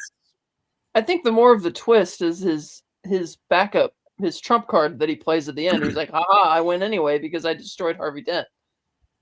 Because it's like I thought of that one. Because you think initially when he gives Harvey the gun that's just the Joker being crazy, but then at the end of the movie when he reveals he's actually more intelligent and he planned this in advance deliberately to screw with Batman to make sure he's going to win. Yeah. No, I agree. I mean, there's several of them. I was kind of picking that one as like a category of like a twist in the middle of the movie. But yeah, I mean, that happens all the time, especially with the Joker pulling his little schemes. Schemers. They're all about schemers. What else you got, Joe? Well, I was also going to talk about a movie with a trick to the audience in a different way, which is when it came out, the Blair Witch Project. So when I saw that, I saw it with friends in the theater, and it just came out, and then we were like a little bit confused at the end. We were like, did this really happen? And when we went to our friend's house, we went online. Twist. It's not real. Yeah, we found the website that made it look like those were real events. So it was like truly trickery to the audience. So I thought that was really cool because we had never seen anything like that before. So after that, it was the first movie ever that really used the internet to market its movie, right? Right. So super cool. That was a great April Fool's prank on everybody, I thought.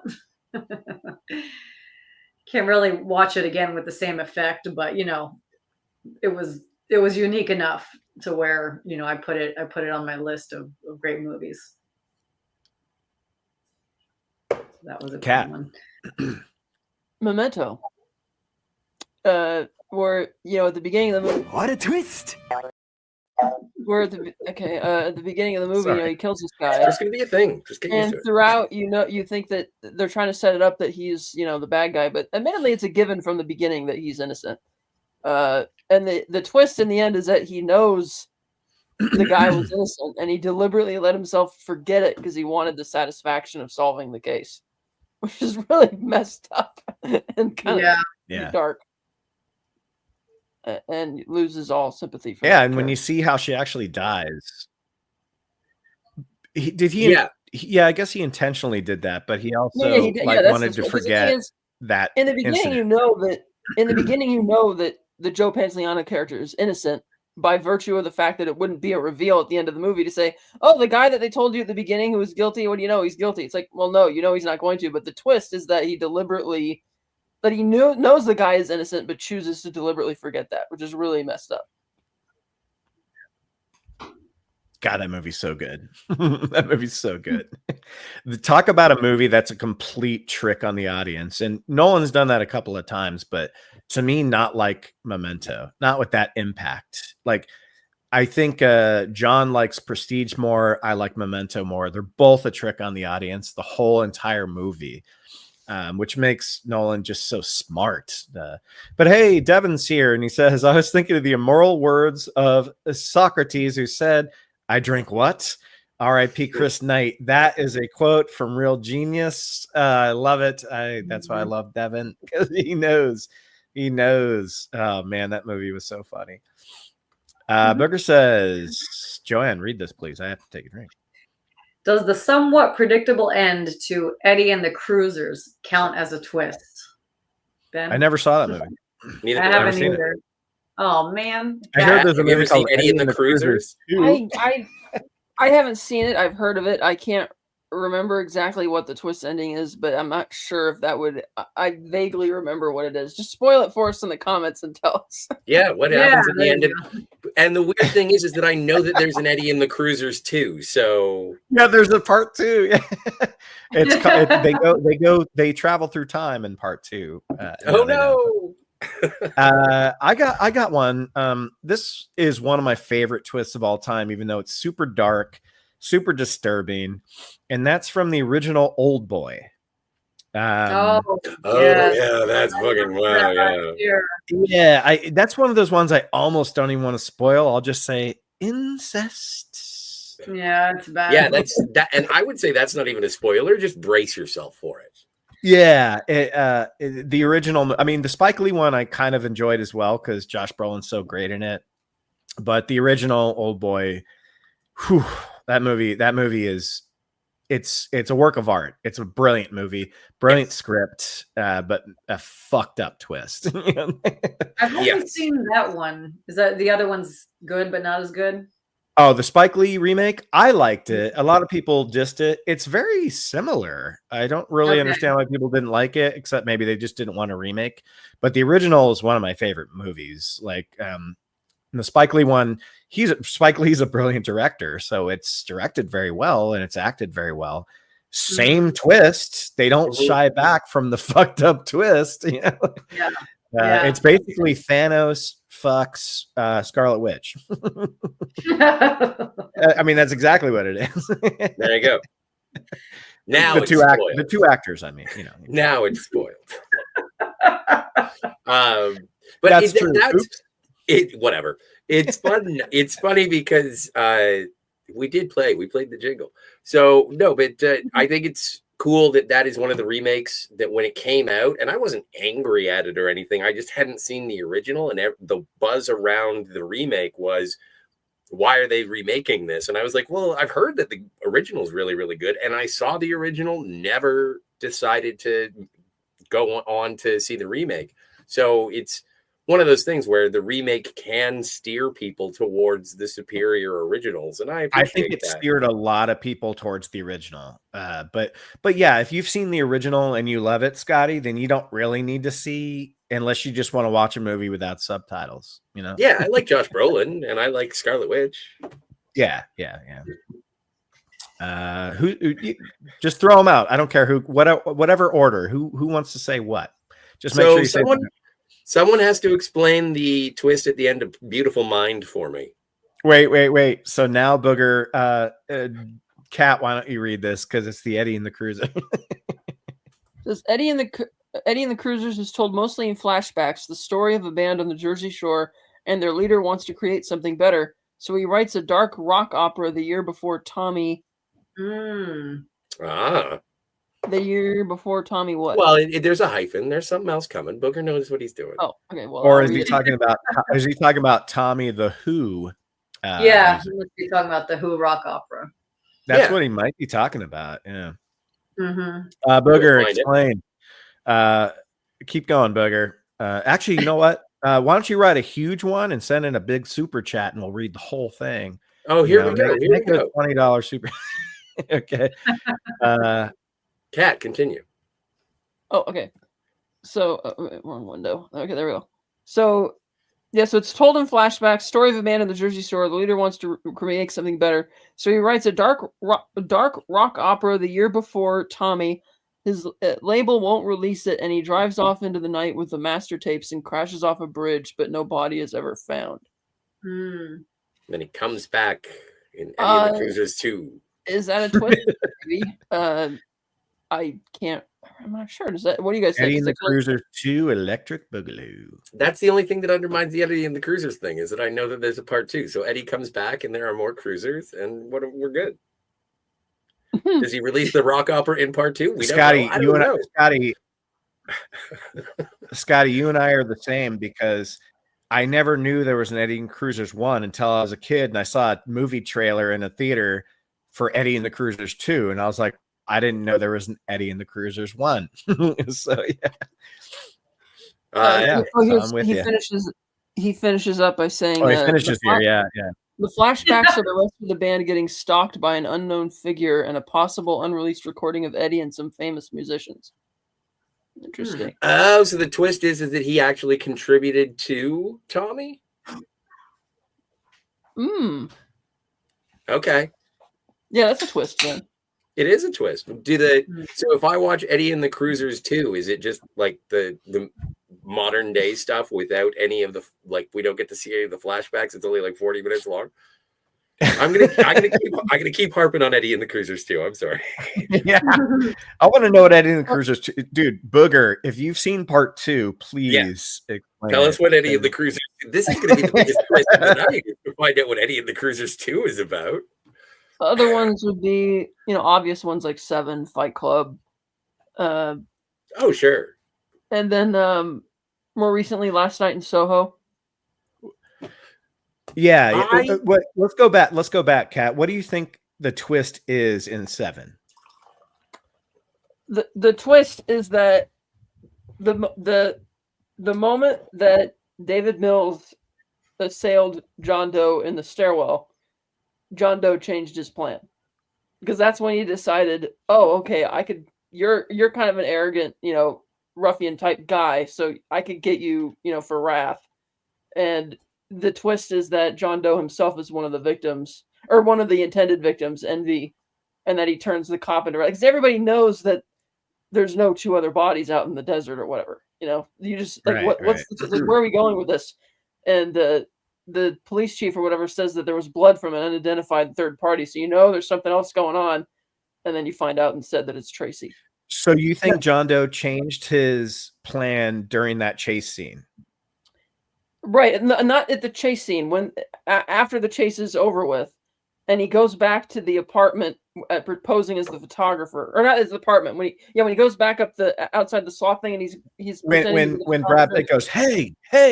Yeah. When he sees the guy taking his picture in the hall, and he freaks out and starts like assailing him and running, and Morgan Freeman just kind of insults him, saying, it's impressive to see a man feeding off his emotions.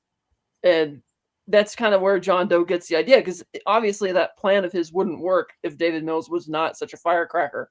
It wouldn't, because that's where he got the idea that, okay, I'm going to use you. Now, I personally think they could have pushed the twist even further and changed it to have the wife be Pride and John Doe be, or no, not Pride. I'm sorry. John Doe would be Pride, because he admits it in the car. He takes pleasure in what he does, and he even says there's nothing wrong with a man taking pride in his work. And then she would be Envy, and then David would still be Wrath, because she's talking to Morgan Freeman about how she's debating whether she should get an abortion or not, because she doesn't want to have a kid in the city and she hates it. And since it's established in the movie that John Doe has been following them, like when they go to Wild Bill's leather shop, the reason the camera is positioned kind of awkwardly when Brad and Morgan are at the front desk is you see this guy standing right outside the front door, staring right at him with the hat and the trench coat, and it's John Doe, but you can't see his face. So he's been following them. So it's like, what if he followed Morgan and Gwyneth Paltrow to the diner, heard what's going on with her, decided to shadow her. And like Morgan told her, it's like, you know, you want to shower this child or get an abortion or what? Well, what if you push it further and say that maybe she did get the abortion? And because she just envies trying to get back to that. And John Doe finds out, and of course, oh, you killed the kid because you envied, because he's super religious, right? So he's going to view it that way because that's how twisted with his super evangelical, you know, apartment is. So she would be envy, he would be pride because he's taking pride in what he does, and David would still be wrath. Because it doesn't make any sense in the film that he's envious of a normal. Like at no point in that movie do I find it believable that John Doe wants a normal life. Like that was. Oh no, definitely not. They don't even insinuate that. Yeah. Yeah, not even the slightest. So guys, we got a nice surprise here from Booger who talks about Eddie and the Cruisers. Kat, do you want to continue since you've been doing such a great job doing Eddie and the Cruisers? I have seen part 2 and I like it. It's a completely different style of movie. It does feature Eddie years later living in Canada and forming a new band under an assumed name. Sadly, it does not have the same powerhouse cast, and only a couple of the original Cruisers come back. Thank you. I have the soundtrack for that movie, or Mom did. It's got some good songs on it. I need to get on this Eddie and the Cruisers train. I've been off the Eddie and the Cruisers train. I was making fun. I wasn't going to write it down, but I'm writing it down. Apparently, there's a great twist and a powerhouse cast that I don't know about. Right. Can I interest anybody in another very disturbing twist in a movie?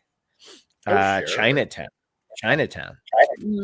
Oh, more incest. So Evelyn, and I find the Two Jakes very underrated. I love that movie, directed by Jack Nicholson.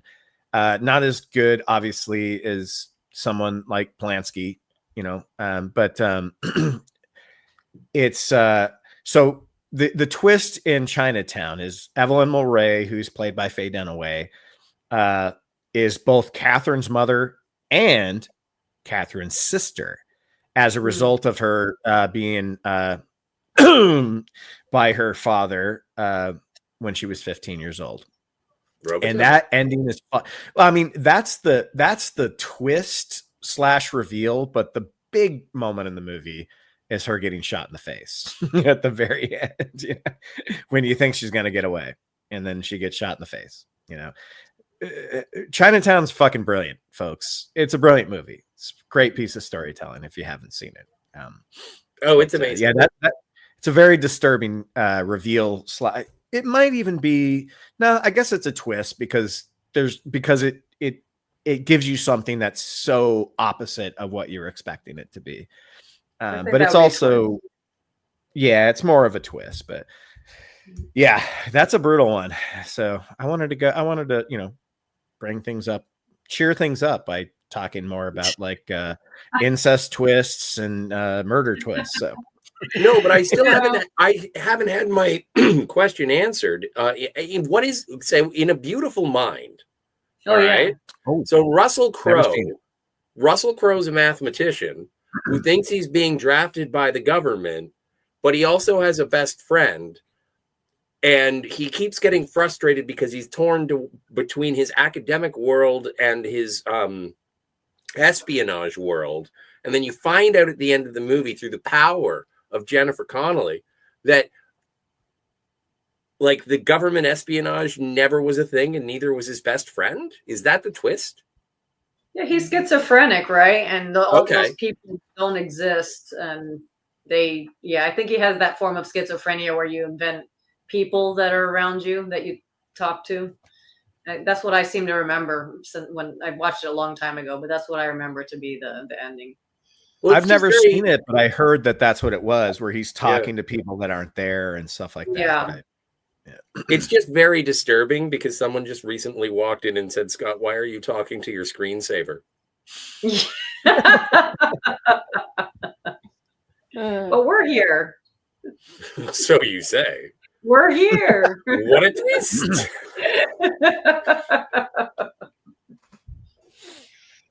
That's a good one. I didn't even think about that movie, probably because I haven't seen that movie. I've heard John says it's great. I've just never It's seen it. But... phenomenal. I think you should see it. I haven't seen it since it came out. Well, now I know the twist. I'm sorry. Yeah, but it's about got Jennifer Connelly. You're fine. You're fine. Well, that's what we're here for. I'm kidding. I don't care. But I actually had Chinatown on my list, and I could have muted you and left, but I stayed. It's okay. I still enjoy movies. You could have muted me. Hang on, Kat. There's some more Eddie and the Cruisers talking here from Boogie. The soundtrack was by John Cafferty and the Beaver Brown Band. I've seen them live, and most of what they play is the Eddie songs. You think of last one. Yeah, the chat people don't exist either.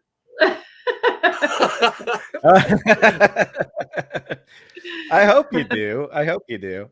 I hope I don't wake up in the morning and there was no chat. They're fake fans, Ben. You're imagining fans. I'm imagining you guys. You're not even here. Oh, wait a minute. Have I been talking this whole time with Gregory Hines? I think absolutely. Sorry, I haven't played that clip in a long time. So I haven't seen it either. What about the original Friday the 13th? Yeah, that's a good one. That shows up on lists. Yeah. That's a good one. The mom, right? The mom. Yeah. But is that something that's a reveal? I think. Well, no, right? I was going to say no one ever thinks it's Jason. They don't know who it is. Right. Well, but they give hints throughout. Like sometimes people turn and they recognize. Like at one point, one of the guys, the counselor guy who runs the camp, he's like, "Oh, what are you doing out here?" And then they keep having little things like that at various points. So it's like, well, who is it? And you don't think it's going to be her. But is that because of when we watched it? That's possible because there's a lot of people who probably didn't. Yeah.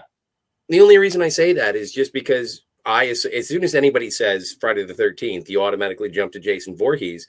And then knowing it's a Jason Voorhees thing, and then if you've done any kind of research, it's like, just be careful. It's not Jason in the first one. And it's like, okay. Yeah, because the first movie I ever saw was part 3. So that's the movie where he gets his mask. Yeah. So I see what you're saying. Like it's, if you watched it later in life or whatever, and you didn't know the twist, you're, expecting Jason. Anyway, but it is a fascinating twist. And again, it's the same sort of thing. Why in Psycho, it was shocking to know that Norman was dressed up as his mother, because in, 1960, it was just downright wrong for a man to dress up as a lady.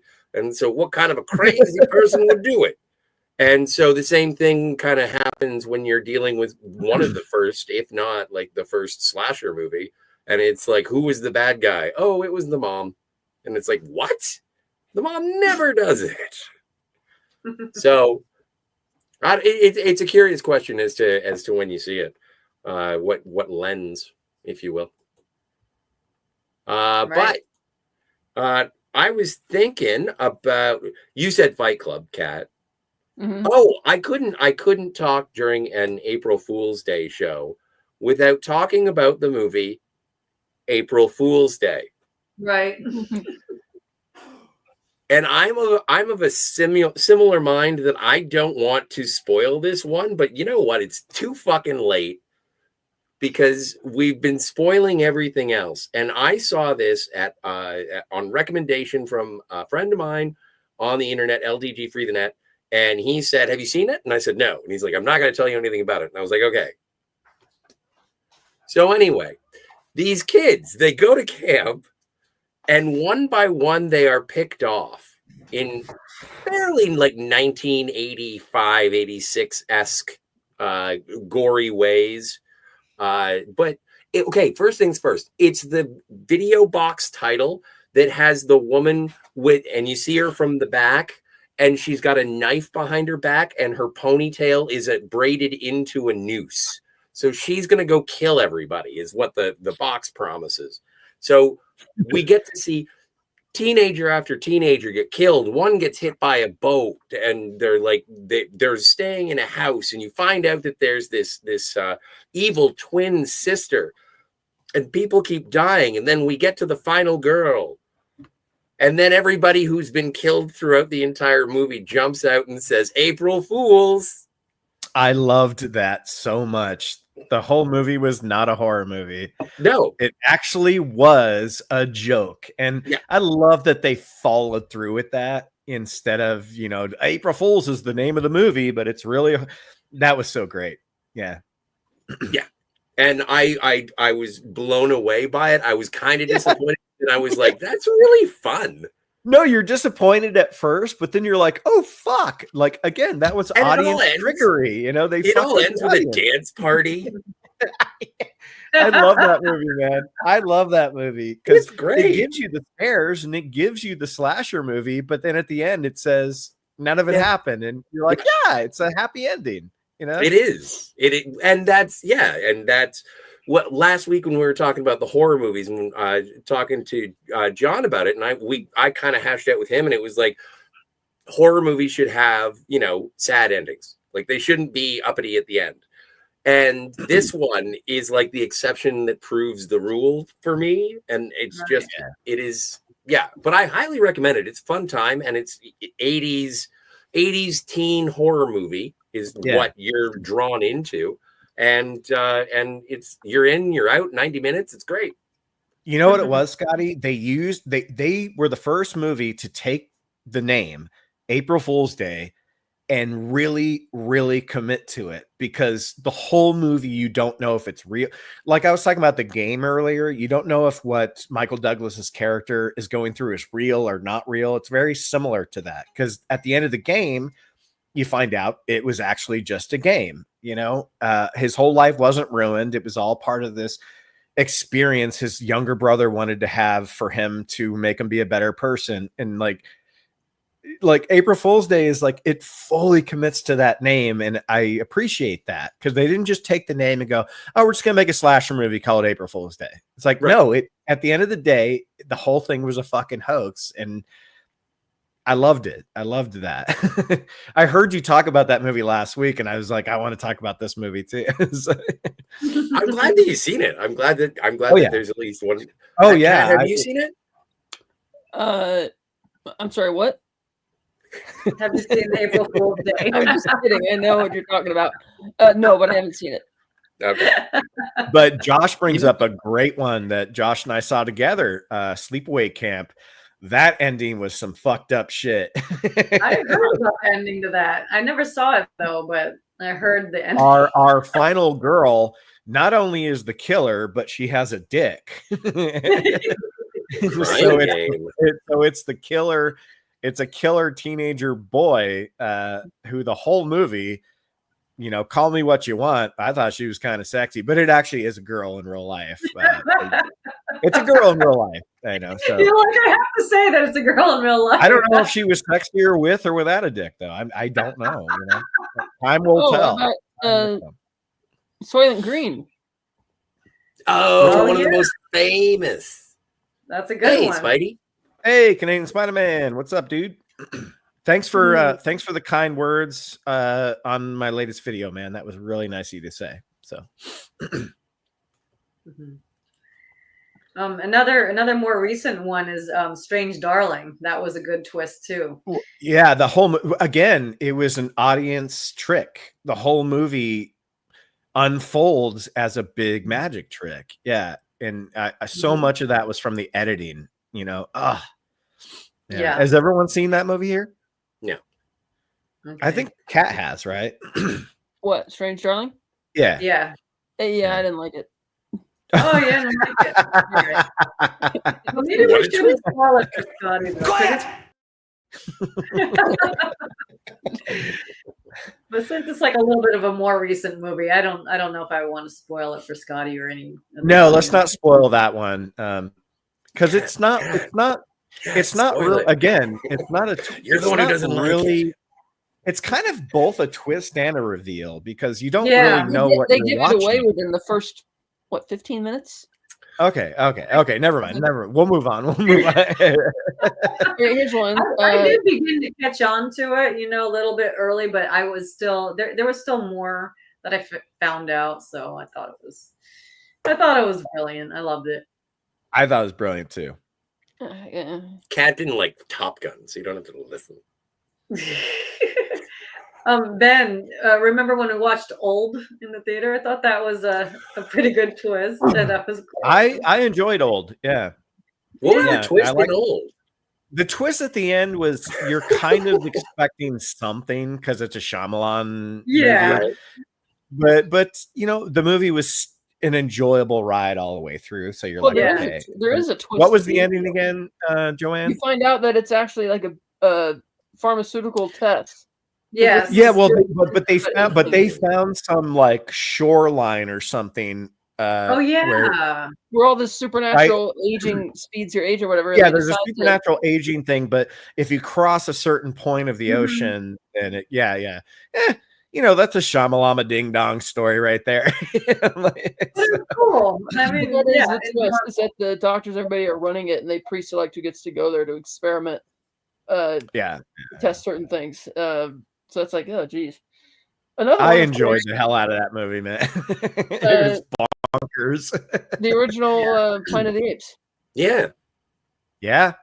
I left that off my list because I figured somebody would bring that up. Yeah. Girls but it's have also- dicks these days, says Canadian Spider-Man. That's, you know, genetically, whatever. Anyway, moving on. I don't want to be a J.K. Rowling about things. But but that's like the Planet of the Apes and the Soylent Green, your Citizen Kane. It's like Rosebud was the sled, and it's like these are to me, Rosebud. That's not a twist. But they're so pervasive. Like they are part of the zeitgeist at this point. Like if you want, people will say, I don't have to see Soylent Green because I know the twist. And it's like the movie's pretty good, even knowing the twist. And going back to the old argument about I saw Titanic and I couldn't believe they made it. But sorry, Kat, you were. I mean, Soylent Green's okay, because that's the thing most people take away from it. But it's like, was I don't know if Rosebud really counts as a twist, because the journalist asks, I wonder what that is, and they tell you this whole guy's life story, and then at the very end you find out what it is. But it's not like the whole movie is hinging on the mystery of what is Rosebud. If anything, it's a reveal, but it's definitely not a twist. Okay. Yeah, but I never felt, even as a reveal, that it was a big deal, because it's like that's not really the focus of the movie, trying to find out what Rosebud is. I disagree. I disagree with you very, very much, because it is sort of representative of his innocence lost. And that's all he ever wanted, was to be a simple boy living in a cabin, even though he created a kingdom. And money can't buy you happiness. That's Citizen Kane there on the back of the box. But the movie's not really, what I'm saying is that the movie's not really asking you to think about what Rosebud could be throughout the whole thing, is what I'm saying. But that's the driving question as to what his last words meant. Like even through the movie, the first word in the movie is Rosebud. I see what you're saying, Scotty. I see what you're saying. So it is sort of an audience search and the characters search as well. The first time I saw the movie, though, I didn't really care when I found out me what either. it was. But also, The Empire Strikes Back. Yeah, Empire Strikes Back. Well, that's on the thumbnail. I got that on the thumbnail. The big Empire Strikes Back twist is that Yoda is 800 years old. Or the Usual Suspects. Usual Suspects. Well, and that's being led through the entire narrative of the film. I think it's a great twist. I appreciate that it is all a lie, and it's another audience trick. It's tricky. It is an audience trick. Yeah, it's great. Yeah. It's great. And I don't know, for some reason Chaz Palminteri started showing up in my algorithmic things through movies, and it's just like talking about the Usual Suspects and revisiting it. Like I think I watched it about a week and a half ago, just because again, that's another one that's like a 90 minutes, an hour and 40. It's not that it's a tight sort of modern noir that is I think it's great. And that reveal at the end, audience lie, trickery, reveal, and twist all in one. Loved it. Booger says Yoda didn't look a day over 650. I agree. Yeah. But based on the life progression of Yoda, I have two final ones that are probably my favorite. So I'll do one now, and then I'll do one later. So Primal Fear is the name of the movie. Oh, yeah. Aaron Stampler, seemingly innocent altar boy. is not suffering from multiple personality disorder, but instead a psychopath murderer who faked the condition to get the sympathy of the to avoid conviction, to get that from our boy, what's his name, Richard Gere.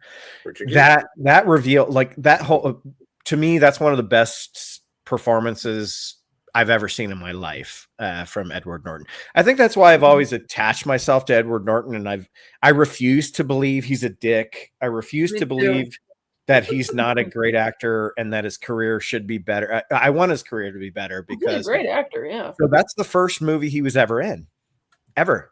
It was the first performance he ever gave in a film. That part. And he got I think he got an Oscar nomination for Best Supporting Actor for it, and he did not win. That's fine. But he's been at bat a couple times. The roller coaster. But yeah, and some of them probably more well deserved than this, like American History X or whatever. But man, this movie, like this whole movie hinges on his character. Like the whole thing is led by his character. Even though I think Richard Gere is also brilliant in this movie, Laura Linney is brilliant in this movie. I love Primal Fear, but man, at the end when he gives him that smile, and he's just like, I've been fucking with you this whole time. Like there is no Aaron, it's all me. Man, it was so good and so unexpected because the movie just played out very traditional courtroom drama type of movie. And then at the end, you're like, oh no, this is a noir horror movie at the very end. Cause now he's getting out and he's, Well, I know oh yeah, you go first, Scott. Well, and just to build on that, I want to say it reminds me of something else, but it is such a strong performance by Richard Gere as well for a guy to sign up and be like, "Oh, I'm the Rube." Yeah. It makes you look like the star of the movie, but no, you're an idiot. No, he's because the bad guy's smarter. The bad guy's smarter. I was gonna say another one, a twist that we actually covered on the show was Secret Window. Oh yeah. I thought you hated that movie though, Kat. Oh no, that was Scotty that hated that movie. That was me. That's why I didn't bring it up. Do you hate it today too, or? I haven't watched it since the last time I didn't like it. So isn't that I don't think he hated it. He said that it's not that I don't like it; it's just that I don't like it. Isn't that? I think that might have been the movie. That was it's not that I don't like it. Do you have a photographic memory? That was from that show. That clip I have here. I'm going to play it right now. Right now. This is from him talking about Secret Window. When I say I didn't like it, it's not that I didn't like it. You can even see in the background. I got the Secret Window DVD up. Yeah. And I was just thinking of that clip I still earlier. have the DVD. I haven't seen the other one. So I didn't hate it that much. I'm frozen. But yeah, Secret Window, Cat. Yeah.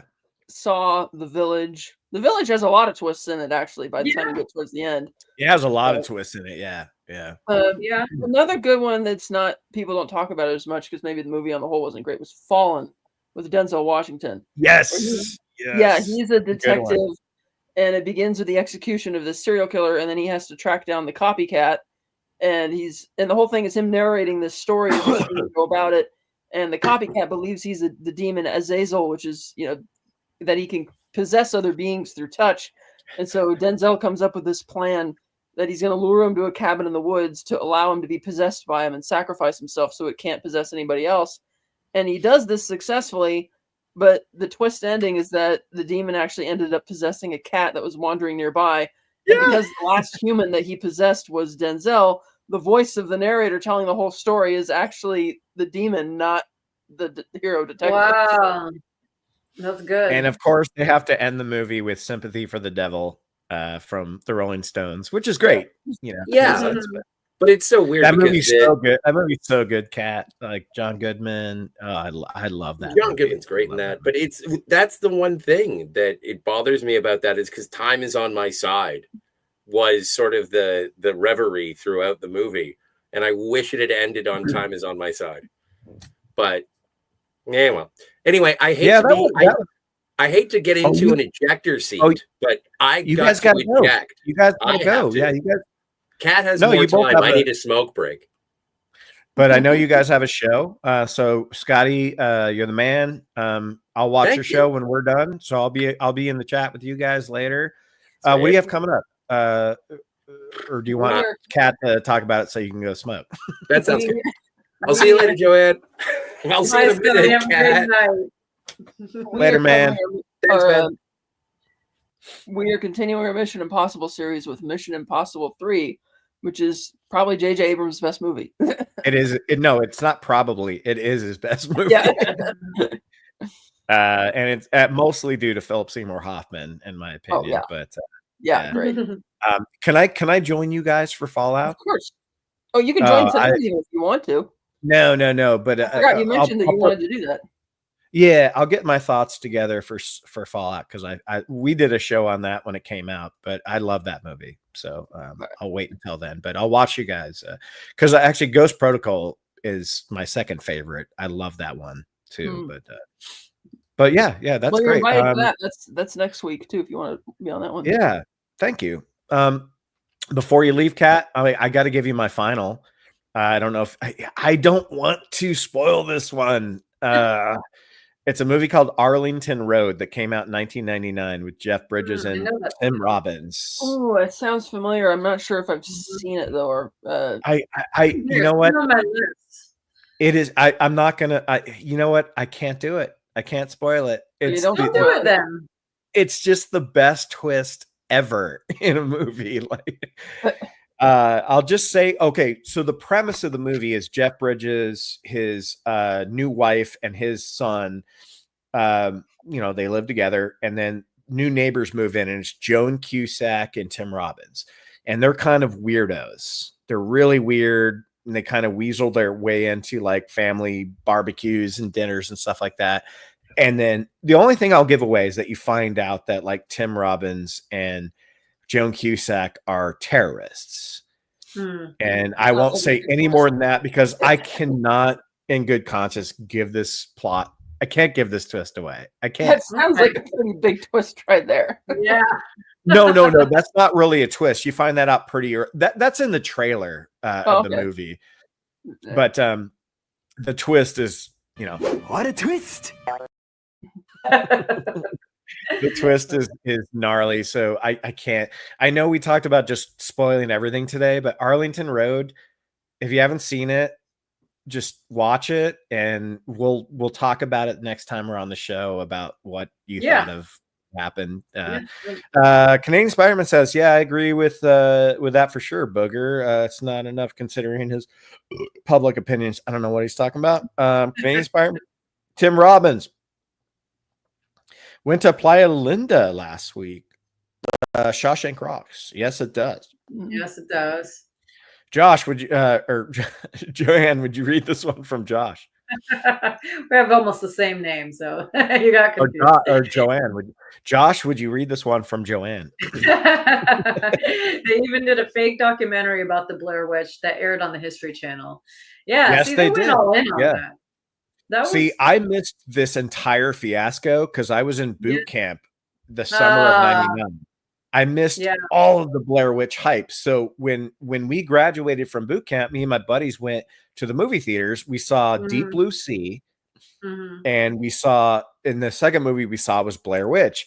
And we had only heard that it was a documentary, so we thought it was real until I don't know, maybe a month later when we landed at our duty station. So I thought it was real because I didn't hear all the hype. I didn't see the actors on the MTV Music Awards and all that shit. So, that's perfect. I thought you were going to say the opposite. I thought you were going to say that, like, by the time you saw it, you already knew it was fake. And so no.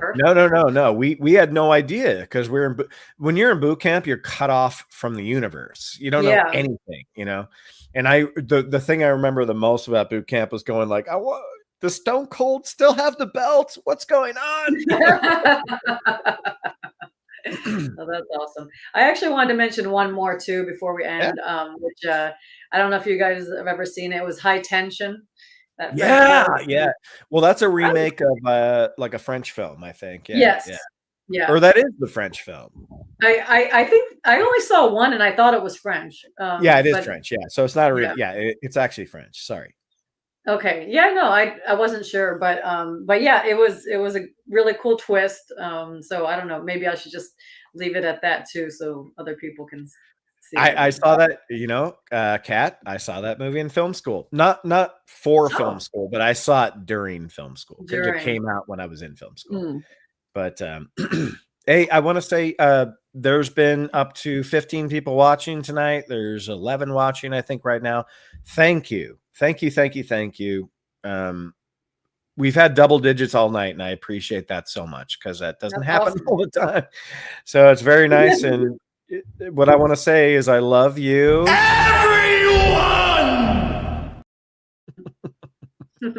And I know Kat's got to get to her show, so we're gonna call it a night, guys and Awesome. gals. Is everybody cool with that? Kat, do you Yeah. have any final ones? I think 2 hour you. show? I don't. I'm sure there are others if I had more time to think about it. Well, I left a few off because I thought John might be on, Mhm. and I'm sure he's got some. But we covered some great ones. So thanks so much, everybody, for watching. Love you guys.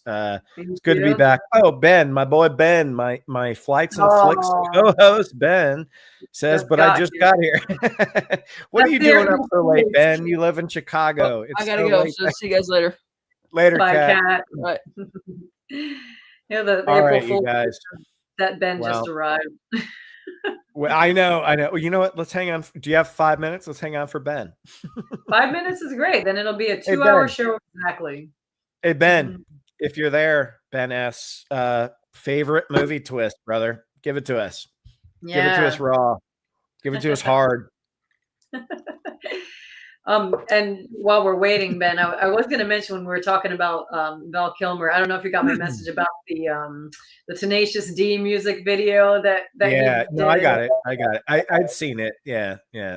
Yeah, I think that's worth watching for everybody who would like to see something that maybe they didn't see. It's called "To Be Yeah. the Best," and it's on YouTube. So, Predestination.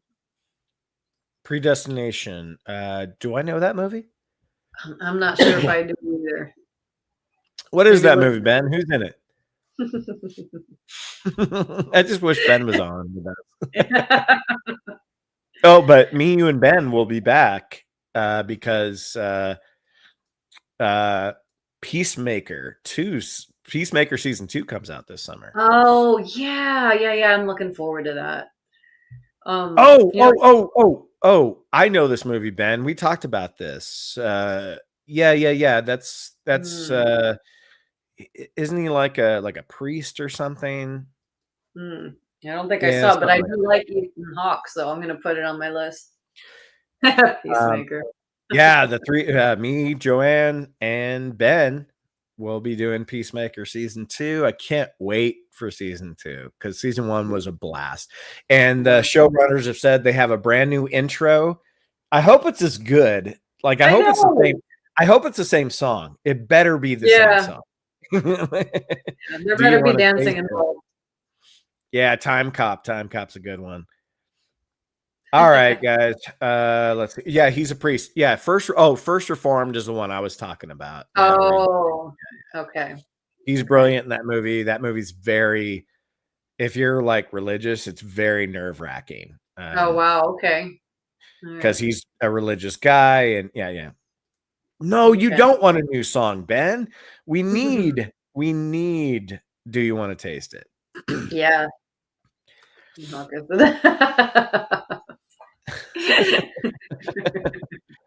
All right, let's call it a night, Joe.